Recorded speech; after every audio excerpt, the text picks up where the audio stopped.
planning a surprise.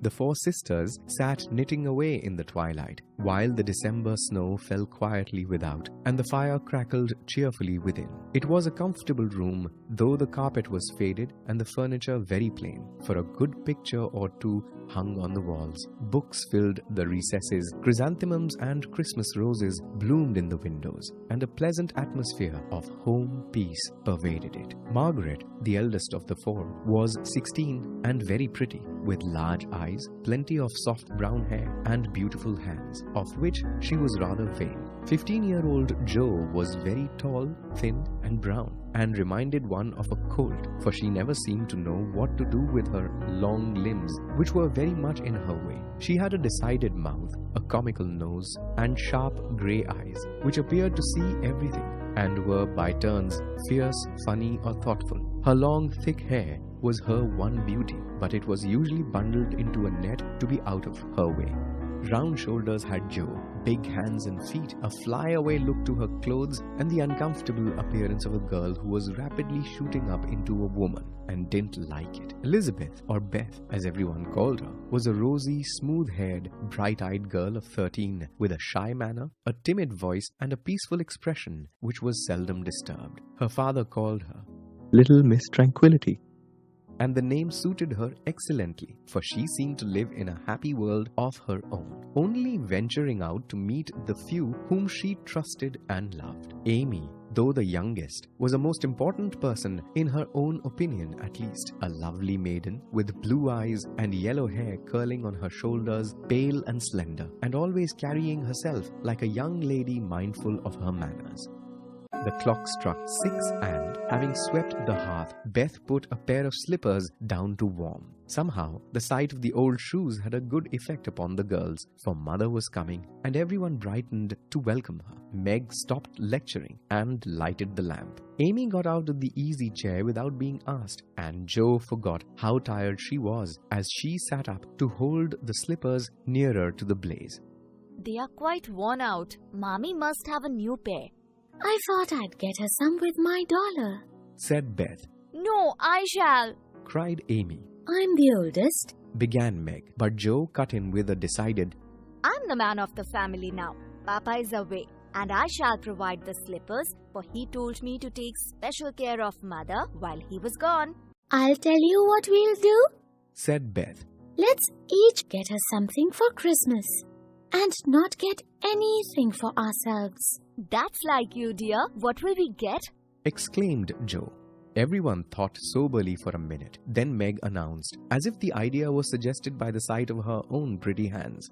I shall give her a nice pair of gloves.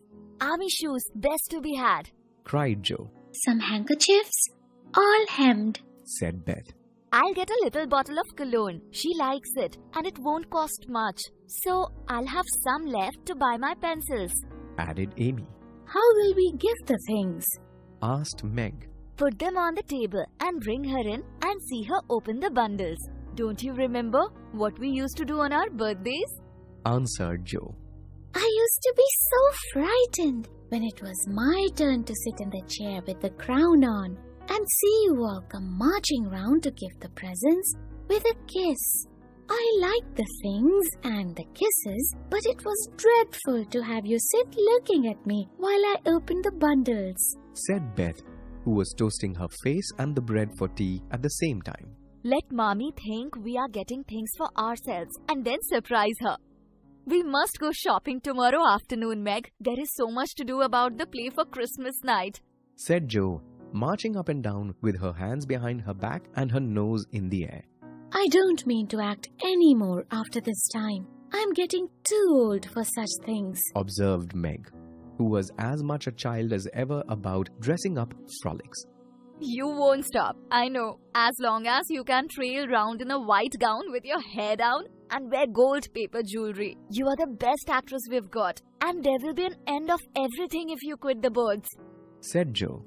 We ought to rehearse tonight. Come here, Amy, and do the fainting scene, for you are as stiff as a poker in that. I don't see how you can write and act such splendid things, Jo. You're a regular Shakespeare, exclaimed Beth, who who firmly believed that her sisters were gifted with wonderful genius in all things. Pleased by her sister's compliment, Jo got ready to play the part from her favorite play. Is that a dagger that I see before me? She muttered, rolling her eyes and clutching at the air, as she had seen a famous tragedian do. No, it's the toasting fork with Mother's shoe on it instead of the bread. Beth's stage struck, cried Meg, and the rehearsal ended in a general burst of laughter. Glad to find you so merry, my girls, said a cheery voice at the door, and actors and audience turned to welcome a tall, motherly lady with a "Can I help you?" look about her, which was truly delightful. She was not elegantly dressed, but a noble-looking woman, and the girls thought the grey cloak and unfashionable bonnet covered the most splendid mother in the world. Well, dearies, how have you got on today? There was so much to do, getting the boxes ready to go tomorrow, that I didn't come home to dinner. Has anyone called, Beth? How is your cold, Meg? Jo, you look tired to death. Come and kiss me, baby. While making these maternal inquiries, Mrs. March got her wet things off, her warm slippers on, and sitting down in the easy chair, drew Amy to her lap, preparing to enjoy the happiest hour of her busy day. The girls flew about, trying to make things comfortable, each in her own way. Meg arranged the tea table, Jo brought wood and set chairs, dropping, overturning, and clattering everything she touched. Beth trotted to and fro between the parlor and the kitchen, quiet and busy, while Amy gave directions to everyone as she sat with her hands folded. As they gathered about the table, Mrs. March said with a particularly happy face, "I've got a treat for you after supper." A quick, bright smile went around like a streak of sunshine. Beth clapped her hands, regardless of the biscuit she held, and Jo tossed up her napkin, crying, A letter! 3 cheers for father! Yes, a nice long letter. He is well, and thinks he shall get through the cold season better than we feared. He sends all sorts of loving wishes for Christmas and a special message to you girls, said Mrs. March, patting her pocket as if she had got a treasure there. I think it was so splendid of Father to go as chaplain when he was too old to be drafted and not strong enough for a soldier, said Meg warmly.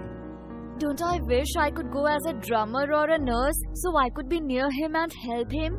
Exclaimed Jo with a groan. It must be very disagreeable to sleep in a tent and eat all sorts of bad tasting things and drink out of a tin mug, sighed Amy. When will he come home, Marmee? Asked Beth with a little quiver in her voice.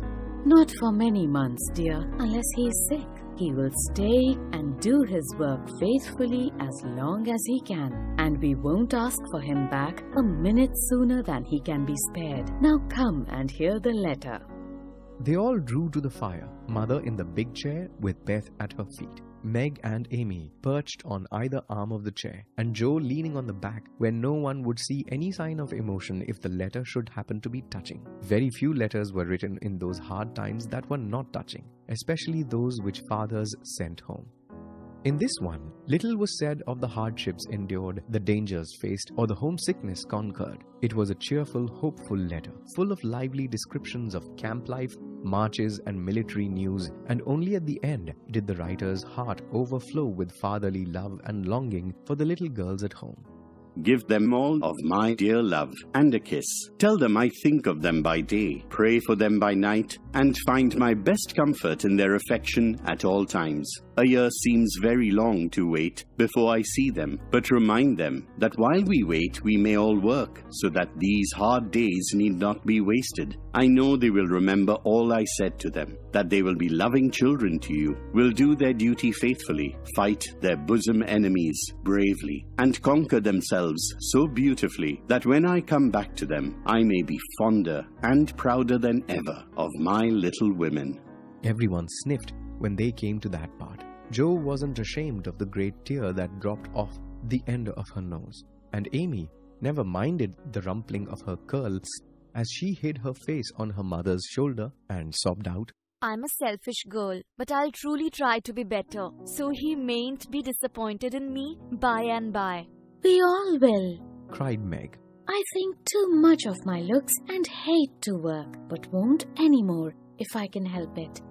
I'll try and be what he loves to call me, a little woman, and not be rough and wild, but do my duty here instead of wanting to be somewhere else, said Jo, thinking that keeping her temper at home was a much harder task than facing a rebel or two down south.